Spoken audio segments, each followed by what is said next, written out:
And we are now turning from a student showcase to a faculty showcase. And I feel like this is now the talk show version of the event. Let me introduce to you some of my colleagues. And we'll start from your left, Peter Timmerman. Peter Timmerman is Associate Professor in FES. His area of research includes environmental philosophy and ethics, climate change, nuclear waste management, and ecological economics.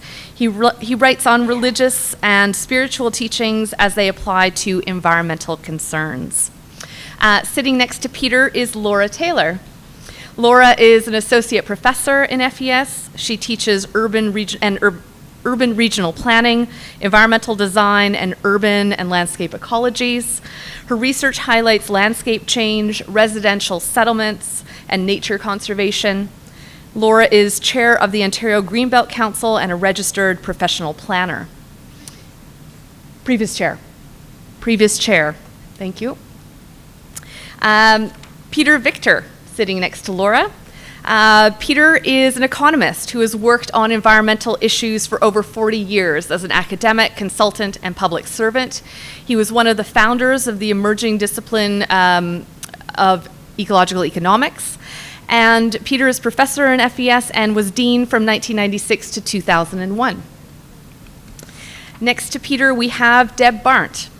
Deb is Professor Emerita in FES. She continues to supervise students in the PhD program and teach environmental art and food sovereignty at our Las Nubes Eco Campus in Costa Rica. She has worked in social justice and popular education programs in Latin America, the US, and Canada over the past 25 years. Sitting next to Deb is Abidin Kusno. Abidin is professor at FES and the director of York University's Center of Asian Research. His work focuses on the issues of politics, culture, and the built environment, examining specifically how architecture and the urban space represent political cultures. Sitting next to Abidin is our award-winning teacher, Lisa Myers. Lisa is an assistant professor in FES and an independent curator and artist with a keen interest in interdisciplinary collaboration. Lisa holds a Master of Fine Arts in Criticism and Curatorial Practice from OCAD University, and her recent work involves printmaking, stop-motion animation, and performance. Please join me in welcoming our panelists.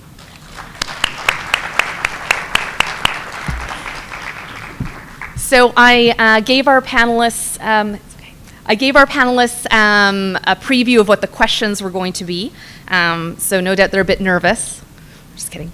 I wanted to start out with talking about the research excellence and interdisciplinarity at FES. I wanted our faculty panelists to share with everyone here what your research interests are, your approaches, and your accomplishments in terms of how they reflect the interdisciplinarity that FES is such a champion of. And it doesn't matter who starts, we will open up the floor. My research is incredibly eclectic. It was when I walked into FES, which is one of the blessed days of my life. And in terms of where I started in risk assessment and hazards management. That's how I got to know FES, because I knew Reg Lang and Audrey Armour, who at that time FES was hidden in the library, and was working as a political activist with the Green Party, and somehow somebody decided that I might actually find a home here. And since that time I've worked on philosophy, nuclear waste, a whole range of these other issues. But I've always believed that environmental studies has a core identity and a way of thinking about itself, which I've always found hugely attractive. And all of my research tries to connect all of that together. And I think for a lot of us, I think some of it has both a political and an intellectual motivation. I teach a first-year course called Earth in Our Hands, and I really believe that we are in this extraordinary struggle for the future of the planet, and I have no hesitation in saying that saving the planet is what we're in this business for, and I think that's what holds together at least my research, and I'm sure for a lot of the people here. Laura. That was cool. Thank you. So in typical fashion, I received the questions ahead of time, and whatever questions I thought you gave were not the ones that I wrote down. Sorry. So I am somebody who has an MES degree, and I came to the MES program after receiving a bachelor's in urban and regional planning from the University of Waterloo, which, especially back then, was an incredibly technical sort of a thing. And I really wanted to get out and do something in the real world. And then when I got out in the real world, I realized I didn't understand the real world, and so that's why I came back to do an MES degree. Much to for those of you who are here this morning, you know, much to Jerry Daly's at the time and Jerry Carruthers' kind of consternation, I didn't want to get a degree in the planning program because I already had that. And I ended up, through 6 versions of my plan of study for my students over there, you know, ended up doing evolution and change in city form, which kind of, let's face it, is still what I study. I'm very interested in cities and what it means to live in cities and city livability and everything having to do with that. I'm very interested in what people think about when they think of nature, in cities. And so that was what I focused on when I did my PhD at the University of Toronto, which was how we actually produce nature, produce different kinds of nature through the urban planning process. I'm thrilled to be here. I'm very proud of being at York and at FES, and I think that what we do here is unique and wonderful, and I think it's such a good fit for the kinds of things that our students want to do. I mean, the video that was just on, I mean, you know, like it just moves me so much that people are coming here and kind of entrusting their hopes and dreams of looking for change, you know, with us. So very happy with that. So I came over from England in 1967 to do graduate work in economics at UBC. And while I was there, it became pretty obvious to me that the economy was not, as it was being presented to us, as a sort of a self-contained system that could operate independently of the planet. In fact, I thought it was obviously not that. The problem I ran into, though, was that nobody else seemed to think it was obvious, and they thought I was a little bit strange. But I've kept with that theme for all those years now, decades, and have eventually adopted the designation of ecological economics, an ecological economist, which is an economist who starts from the premise that the economy is embedded in the biosphere. It depends on it entirely for all of its materials, for its energy, for a place to put its waste, and that it's very useful, therefore, to apply some fundamental laws of the natural sciences to understand how the economy functions. So this led me into what we now call an interdisciplinary approach to understanding an economy, and gradually led me to a rather, I have to still say, unpopular view, and that is that the pursuit of economic growth in countries as rich as Canada is one of the basic problems that we have to overcome, and it's standing in the way of dealing with the environmental problems that we just see everywhere. Now, I'm delighted to have ended up my career in the Faculty of Environmental Studies because it gave me the intellectual space to pursue these ideas without having to always defend this view against more mainstream economists. And while I've been here, I've had the great pleasure to meet and work with some fantastic graduate students, a number of which I still meet with on a regular basis at my house. We call ourselves the Gothic Group. The meeting takes place on Gothic Avenue, but I don't mind the other interpretation of Gothic being applied to it. And so every 5-6 weeks, past students, current students gather, and we tackle these issues as best we can. Thanks. Well, I actually did my PhD in the 70s on Paulo Freire and popular education, decided I wanted to do it and not study it. So for about 10, 15 years, I was engaged in social movements, and due to friends like Diane Marino, as she passed, there was this space in FES, like almost 26 years ago, I guess, where I found I could integrate my activism, my academic interests, and my art. So this was, for me, my 3 major research projects over the last 25 years have really given me an opportunity to explore in an interdisciplinary way, particularly food issues, using participatory arts-based research.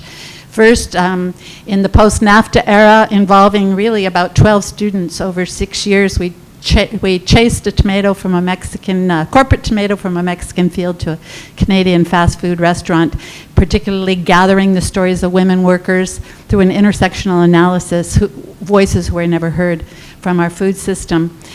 So always issue of equity have been central for me. And then, and then in the 2000s, several years of an exchange of popular educators and community artists in Panama, Mexico, Nicaragua, and the US and Canada. In my most recent research project now, with more time to work on it because I'm semi-liberated, it really brings together those two. I'm working on an exchange which is intergenerational and intercultural around food sovereignty that is also trying to find ways to have settler indigenous dialogue through the vehicle of food sovereignty, food justice. So I feel really lucky to have had this space and to be able to continue it even now as I'm, don't have to go to so many meetings. Still time. Thank you. I started my career as an engineer. I was trained in Indonesia in architectural department. So the degree was called architectural engineer with some design component. But then I continued to do my graduate studies in the US. And I found myself in State University of New York in Binghamton. It was called SUNY Binghamton at that time. And it was in art history department. But in some way, it is so connected to sociology department. And the sociology department has what has been called the Fernand Braudel Center, for the study of world system.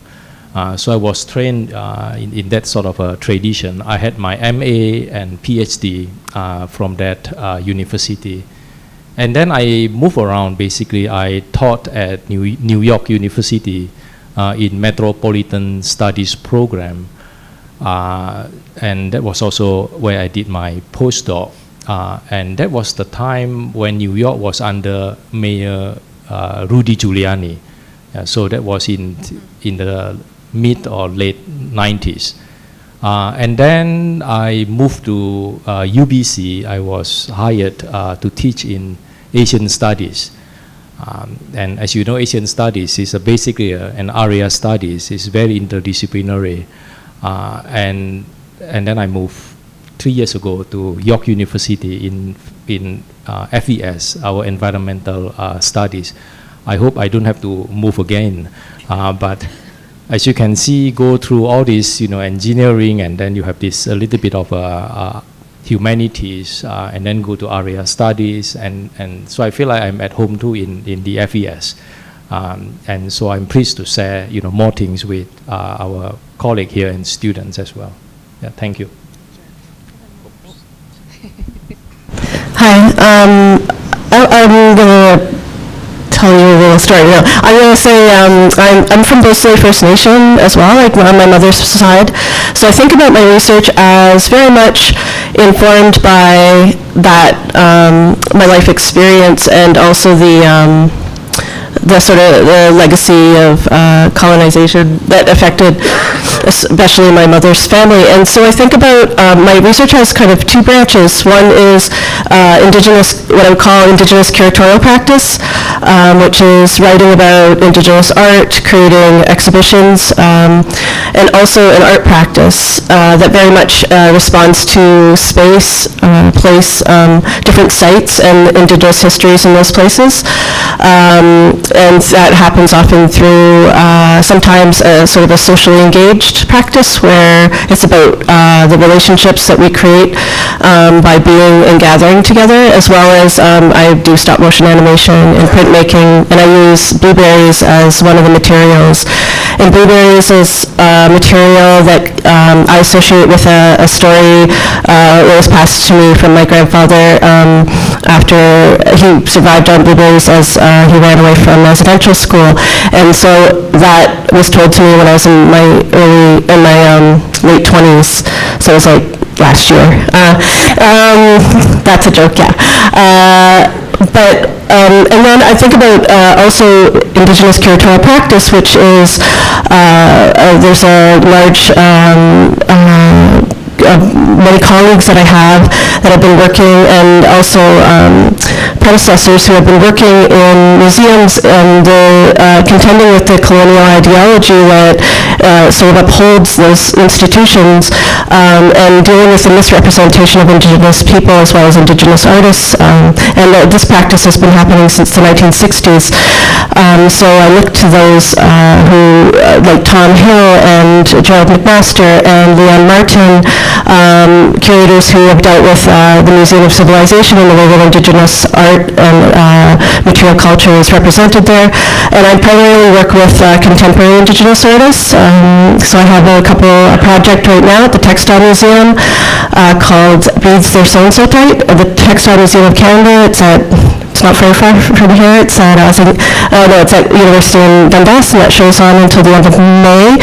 I also have a show that's toured across Canada. It's at the Walter Phillips Gallery right now. It's called Carry Forward.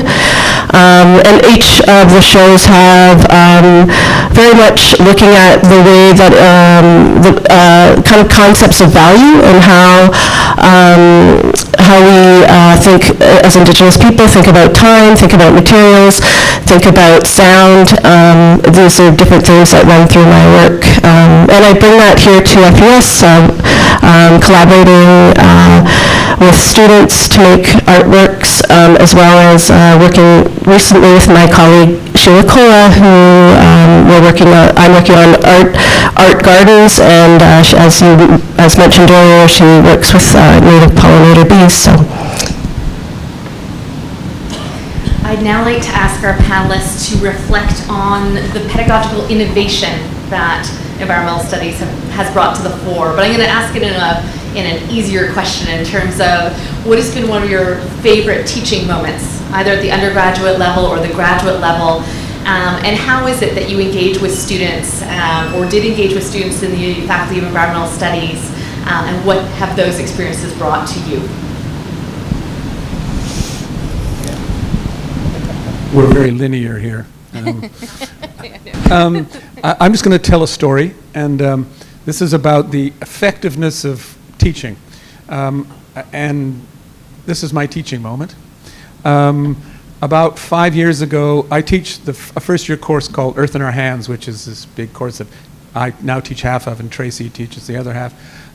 Anyway, about 5 years ago, and I used to teach it all, which is somewhat important for the story. Anyway, one November, a student came in, a Chinese student came in, and he sat down in my office hours, and he sat down and said, "Professor, I have a real problem." And I went, "Yes?" And he said, "Well, you sort of talk about all of these things, and I don't believe in any of them." I'm going, "Yes?" He said, "Well, see, I'm about to get married, and my wife's family, they're going to buy us a big house, and there's going to be like a car, and all this great stuff, and I want all of that stuff, and you're in this class, you're talking about all this other stuff, and I'm really conflicted about whether I should stay in your class." Anyway, so I said the usual things that you can imagine what one would say on those occasions, like, it'll be okay, and everyone's got to lead their own lives, and so. Anyway, he went away. 3 months later, in March, he came back and sat down, and he said, "I no longer believe in any of those things. I don't want any of those things. I've been listening, and I think it's really great that you're really in support of the environment and all that." And I said, "Why have you changed your mind?" And he said, "My girlfriend dumped me." Thank you. How do you follow that? Laura, you're next.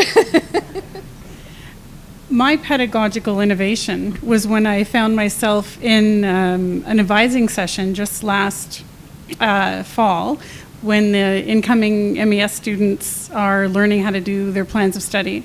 And I found myself writing on the board the famous diagram from the FES kit, showing how some people, wanted to intervene, and some people wanted to observe, and some people wanted to engage, with theory in order to really understand the way the world worked, and some people really wanted to understand the way the world worked in order to intervene. And it was just amazing to me that that's what came from the moment. I never prepare for those, but it's what really came from that. So I really do think that there's a lot to say about interdisciplinary studies, and that using the model and thinking about why people are coming to our faculty and how we can help them with their studies is one of the most important things that we do. So frankly, across, and especially across undergrad classes, I feel that every single time I start to teach a new class, it is a pedagogical innovation, because the students change, their interests change, what's going on in the world changes. I can't teach a course with the Doug Ford government using the same slides that I used last time. I mean, it's just amazing. So anyway, that's me. Well, pedagogical innovations when you're teaching something called economics is not too easy, but I'll tell you a couple of things. This was one that doesn't reflect very well on me, but I suppose I'll admit it. About 3 years ago, I was giving one of our 3-hour classes that we have to do sometimes in the undergraduate program, and I was using quite a lot of PowerPoint slides, carefully planned, not too many words to get the message across. Well, partway through, the projector broke. And it was time for a break, so I sent a message to the audiovisual guy to come and fix it. But he didn't get it fixed in time for me to start up again. So I started up with chalk, remember that, and blackboard. And got on the board, I could basically remember how to do it. Well, then they got the projector going, and it was a young woman student sort of came up to me quietly and said, "Professor, we prefer the chalk." So I had to think about that for a while. I have tried some somewhat novel things in my classes. The idea of emissions trading, cap and trade, which now in the news a lot, has been around a long time. In fact, it was really invented by a U of T professor back in the 1960s. So I have been teaching it for a long time, but I always found that something which seemed so easy to understand turned out not to be that easy to understand. And so I thought a way to overcome that would be, instead of just talking about it, we'd role play it. We'd play it in the classroom. So I set up many companies. They all had their cost information for cutting back on their pollutants. I issued them with tradable permits, checkbooks, so they could trade. And I tried this with groups of few of 20, but my most ambitious time was with a second-year undergraduate class of about 200. And there comes a point where I've explained the rules of the game, and I say, okay, now get on with the trading. But I did tell them one thing: never make a trade when you're not going to come out ahead. I mean, that's the whole point of making trades. Both sides are supposed to gain from it. Otherwise, why would you trade? So oh yeah, we understand. Well, at the end of all of this, I had them tally up how much money they'd made from trading or how much they'd lost, thinking nobody would have lost anything, surely. Well, these hands go up of these people who didn't know how to trade, had lost money through the trading system. And I began to realize from that what seems like a simple idea to someone with an economics frame of mind actually turns out to be very, very complicated. The sequel to this was about 2 years later. I got a call from the municipal government. One of our students had graduated and gone to work there, and he was trying to explain emissions trading to the city government. And he said, could you come down and bring that game of yours? Oh, no. And maybe they'll get it, because I really didn't, but they might. Well, I did that, and it was fun, and that's sort of part of what we do in FES, outside the classroom as well as inside the classroom. Okay. Wow, actually I was inspired by the videos of the 1200 class, and I was thinking back to, I think it was the late 90s when Anders Sandberg and I took over the class from Ray, right? And it was when the students had just, the 12th grade, grade 13 was erased, and we got all these young folks coming in. We had like 250 people in this class, and Anders and I were trying to really introduce an FES pedagogy to students who had just come out of high school. And so we were doing things like taking them on a campus tour in which they could actually think about, the world is right here. We have all examples in this macrocosm. So we can look at how we're a Pepsi school and kind of corporate interests in water, and we can go into the cafeterias and interview the workers, and we can go and see counterculture in the local garden for looking at alternatives. So, you know, we were doing that kind of thing, and now the campus tour is actually a fabulous, like it's online and they use it in classes, and yes, we can look at all these issues here. And then we also had them interview their parents and grandparents. We were then focusing on food and forest, which were our two research passions, and they interviewed parents and grandparents about how they had understood food and forest, gender roles, the environment. And this is a class that had students that probably there were only a third of them that were born in Canada, that most of their parents or grandparents were from outside of Canada. We had 80 countries represented. We had incredibly rich resources for looking at the world through this class and in their homes, and they were valuing their parents' knowledge. And however, in the middle of the year, we got horrible evaluations. They were saying, we just want the facts. And we had used a book which had stories which integrated, we saw, in a very interdisciplinary way. And so we decided to have a kind of a town hall open forum about their critique. And so there we were, like 200 students, letting them talk and us talking. And it was an incredible dialogue where we really began to unpack what is the kind of pedagogy we're trying to develop, and that they saw that they could actually raise critical questions about our approach, and that we could try to kind of build this together. So those sticky moments sometimes are the most important ones for our learning and for theirs. Thank you. Memorable moment, pedagogical innovation. What I can think of is the moment when my advisees, students and I together have to figure out what is called plan of study. Well, it took me a while, and I have now grown to somehow like it. In other words, able to play with it. And now I realize that it has to do with the fact that I have been interested in the relations between, say, planning, because courses I have been teaching are related to urban issues, planning and culture. You know, what that means is basically try to convey to students the idea that we are not just experts, we are not just professionals, but we are also a member of particular social order. Right? So we have to understand who we are. We have to understand that even the idea of planning carries a lot of assumption, you know, social norm, cultural norms that cannot be explained by any logical, rational understanding of what we call planning. In other words, this idea of subjectivity, who you are, become important. You have to understand your social order first in order to understand the discipline. And I just feel like the POS, in a way, invite us, you know, to enter that kind of a dialogue between yourself and the discipline. So to me, that is quite memorable, partly because it took time for me to understand what this thing is. But then I realized, yeah, it is about ourselves, about your experience matter, your backgrounds matter, your own social order matters, and therefore you have to, on that basis, you then able to decode, deconstruct, and understand the assumption behind a discipline. And so that raises a whole much larger questions about objectivity, subjectivity, and positionality. You know, what position are you going to take when you enter this profession? Yeah, so this is a bit of a reflection. Thank you.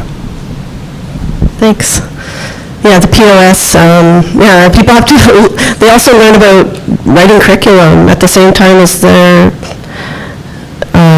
figuring out what it is. So I won a teaching award, so probably have a little more pressure to like come up with something innovative to say here. And I was thinking about maybe dwelling on more of a fail or something, because I think it's easy for us to tell a good story, but I can't think of any. Just kidding. Okay. But, okay, so I had this course, summer course, the first time I only taught it once because it was canceled last summer. I was invited as an artist to do a residency at Guild Park, which is in Scarborough. I don't know if everyone's familiar with it. It was at one time, a philanthropist had it as an artist residency, so a lot of artists went there. I'm sorry, the philanthropist's name escapes me right now, but anyway, now it's this park, it's a public space outside, so-called public space, and it has all these architectural features from different buildings from the downtown core. I guess maybe they started crumbling. Anyway, this guy, this couple bought these pieces, so you walk through and it's a very interesting, almost like graveyard of downtown Toronto stone, masonry sculpture. It's like a sculpture garden of the remnants of different buildings from downtown. Anyway, and the inside of the building, which was the old inn of Guild Inn, is now a wedding event center, which is not a public space. So anyway, I was invited there to do an artist residency, so I thought I'd bring my summer course. It's a cultural production class, which is sort of I think of it as the studio art version of a course of FES. And I brought my class there, a small class, to do the residency for 5 days. So we would create an art project, kind of a series of workshops that we would present in the park for accidental audiences and unsuspecting art encounters with people who are just enjoying the park, and also possibly someone in a wedding dress, because everyone gets their photos taken with all the sculptures. And so what happened was, it was a really interesting moment where part of the grounds were under construction. We had a little dome that was our studio. It was sunny out, it was good, it was nice weather, but the only washroom that we could use was a portable toilet, which was mostly used by the construction workers, and the event center, we could sneak in and use the washroom. So there was like innovation. Okay, it is kind of a fail. So I felt very badly bringing all my students to this place for 5 days where we were like, not sure if we can go to the washroom somewhere. But the dynamic was so interesting that we had this public park space, a place that used to host artists all of the time. It was built on, it was like about supporting artists, but now it had become this, we could be in the park, there was no washroom there, and we couldn't go inside this wedding event center. Bearing with all of that, it really brought the group together, and we ended up doing kind of responding to the space, thinking about indigenous histories on those big cliffs over Lake Ontario, thinking about the indigenous history in Scarborough, because there are some indigenous sites and ossuaries, and putting together a program that invited, like I said, audiences into using virtual reality kind of headset, and also we had a picnic, and we're not allowed to have picnics in this park, so we were just like, we really caused a good stir. So that I think is innovative, and that's what I'm all about. Thank you. Great. Our panelists, a round of applause. We are coming to the end of our program. I'm going to ask our panelists to just hold. It wouldn't be FES if we didn't open this up to all of you who have been with us through this day program, the day event, the day part of the program. Of course, we're a faculty that really promotes participatory engagement, and we really want to ask if there are any people in the audience that wanted to offer their own reflections on their time at FES or their perspectives on what the faculty brings to York or to environmental research, teaching, and engagement. We'd just like to offer that space for any of you out there.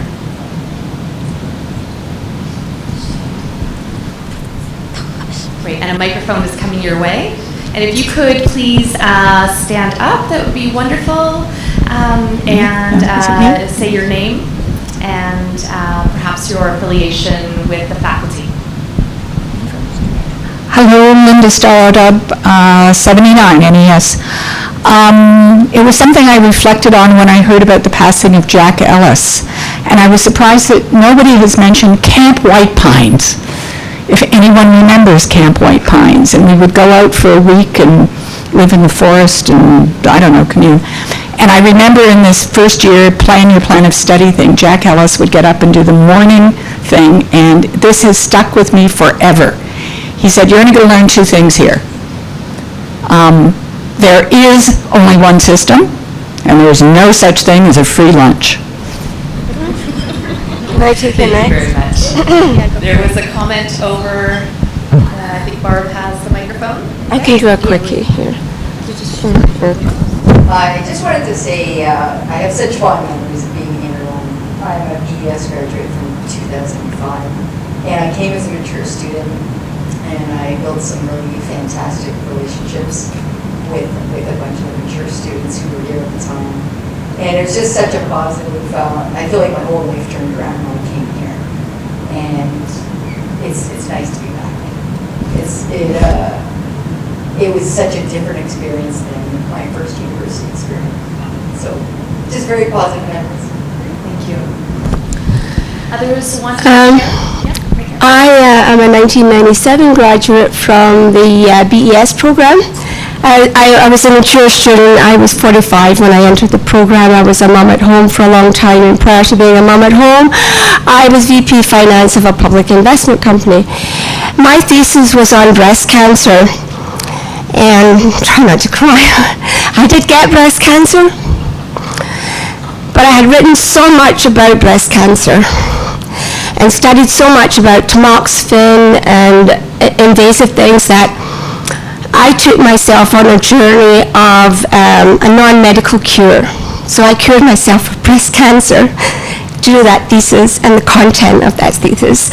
And I've touched many lives, actually, with my story, and I'm writing my autobiography on this and other things. But if I hadn't done that thesis here, I probably would be breastless today. I went through none of that. No drugs, no chemo, nothing. And I've been cured since 2010.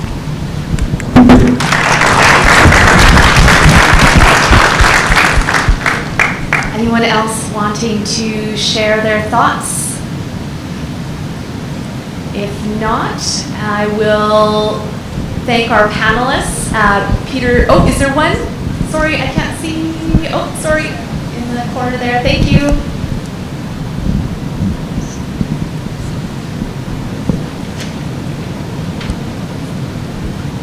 Thank you, and I'll try to be brief, although that's not my strong point. I'm Sarah. I'm a current PhD student here at FES. First of all, I want to just say how proud I am of the students from 1200, some of whom were in my tutorial, whose films were shown earlier.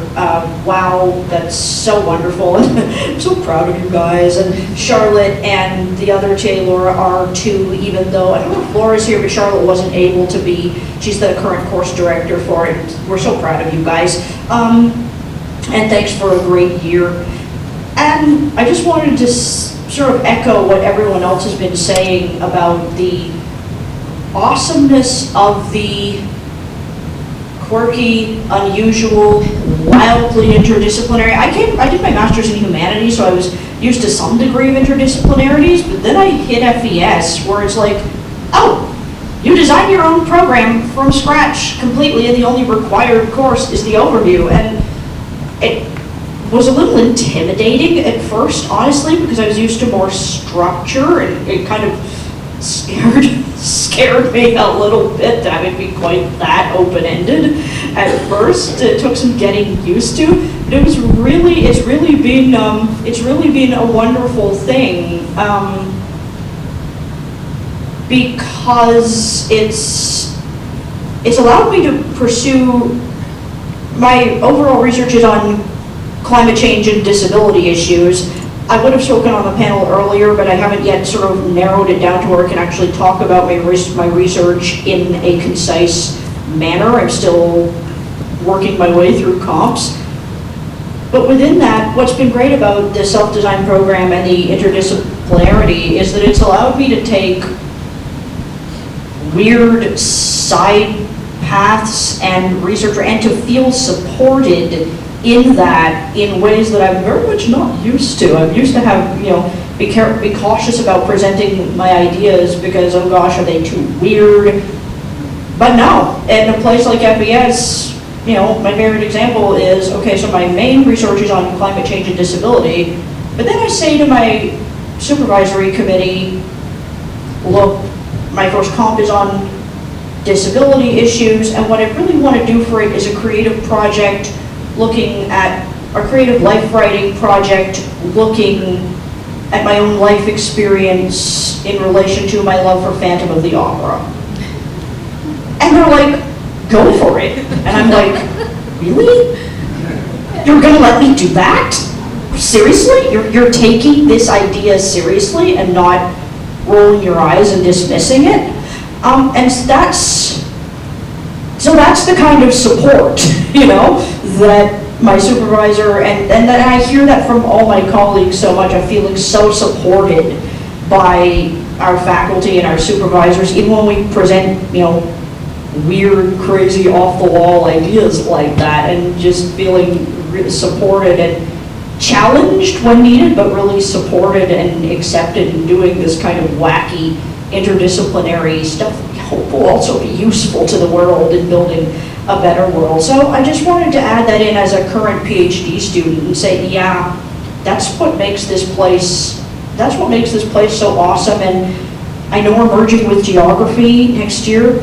I really hope, in spite of the new funding model and the merger and the relentless neoliberalization, I hope that never changes.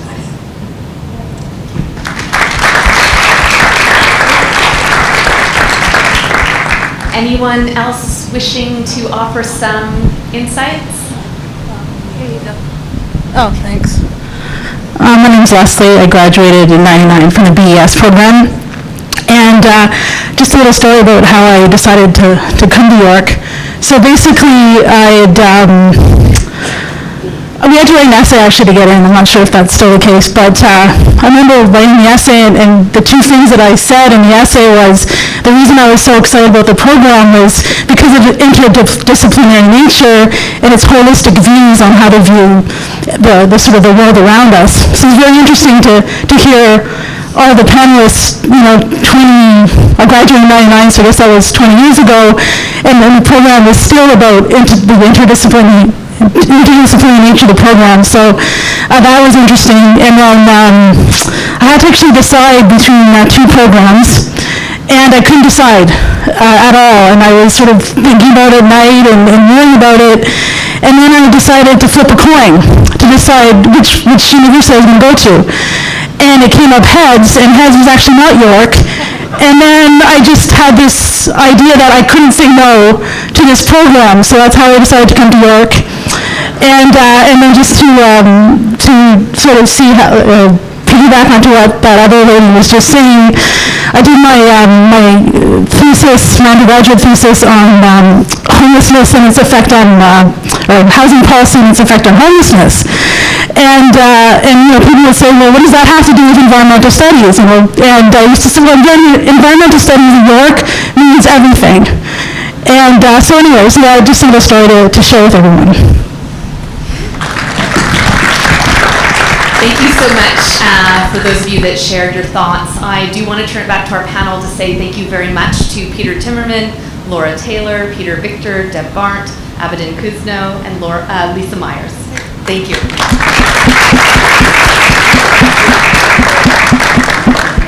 Okay, thank you again to our faculty panelists. Sorry. Let's go. Okay, we are coming to the end of our program for this afternoon. I do have some things that I wish to announce. You will have seen a hashtag, hashtag FES50, that has been on a slide. I am finally encouraging you. I've been asked to encourage people to do this all day, and I totally keep forgetting. So please tweet, get on your Twitter accounts, and share your thoughts about your experiences around the Faculty of Environmental Studies as we are celebrating our 50th anniversary. I wanted to let you know about a few FES activities that are coming up. I think there's a slide. We are hosting the Scholars Hub, which is a 6-month speaker series at the Vaughan Public Library. We have Christina Hoyka, who's going to be featured next week on April 30th. Then we have Jose Echeverri is going to be featured on May 28th, and Sheila Cola is going to be featured on June 25th. You can check out that information on our website. We also have a reception that is happening on June 6th at Plug and Drive, and again, you can go to our website to check out more information on that. We are able to mix and mingle. There's going to be some more coffee and some refreshments coming out for those of you who need a little bit more sugar and a little bit more caffeine, especially if you're staying through the evening.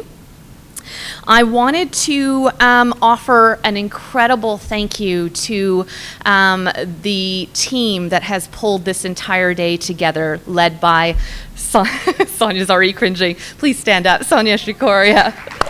And I would also like to acknowledge Jennifer Ferdinands. Is Jennifer here? Jennifer may have left. You may have seen her earlier. She was helping with this planning for a few months last year, and then Sonia came in to keep it all rolling. And I'm so appreciative and so grateful to both of them for pulling this incredible event together. And I think thank you also to all the volunteers, all the students, staff, and faculty members that have, not surprisingly, engaged, gotten involved, and really demonstrated what a wonderful place FES is.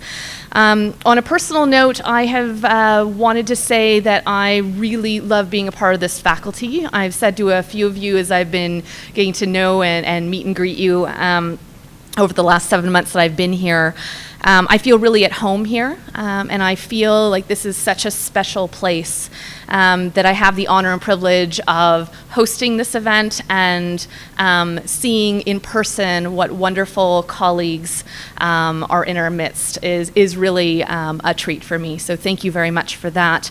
I look forward to having more conversations with you as we transition into our evening event. I really encourage you to stay. Our program starts at 6 p.m. and yes, there will be dancing. So you definitely want to hang around.